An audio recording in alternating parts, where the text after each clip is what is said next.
Wat is er gebeurd? Even de ijszieken, even het veldteam. Misschien altijd nog wat gaande weer. En voor het wagen. En volgens de nieuwe regels moest het de leerpaaien ommelden. Dus dat ga ik doen. En ik kreeg een sms-bericht daarom van dat het geweigerd werd, dus ik mocht ze net meenemen. Teleurstelling? Een beetje teleurstelling, maar ik kon er wel heen komen omdat het in mijn eigen nijswaargebied is. Dus dan ga je zoiets van oké, dit is het begin van een ijswaar en dan weet je dat. Ja. Maar je bent de eerste die de tekst geweigerd kreeg, hè? Dat weet ik net, dat kreeg ik later te jaren. Dus die net bij van de eerste tekst, of tenminste de eerste sms van geweigerd. Dus die gewoon geweigerd en ach ja, dat ze al meekregen die dag.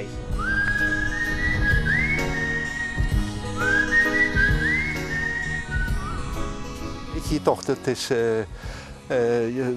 er wordt wel zijn, nou, een zilveren lip, dat is iets heel bijzonders. En ik denk, nou, dit wordt een gouden lip.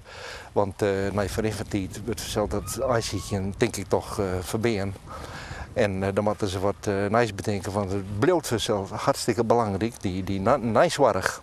Nou, ik denk, voor het eerste ei dat de nijswarrig krijgt, die krijgt deze gouden lip. De gouden lip die bestemd is voor het eerste ei dat onder de nijswarrig valt. Je krijgt een mooi plaatje in de hoofd, ja. Ja, ben je er stil van? Ja, ik vind het wel bijzonder, ja. Mooi zo. Zilveren lip is natuurlijk ook mooi, maar als je zegt een gouden lip, ik vind het echt prachtig. Ja, dus dit is de eerste gouden lip.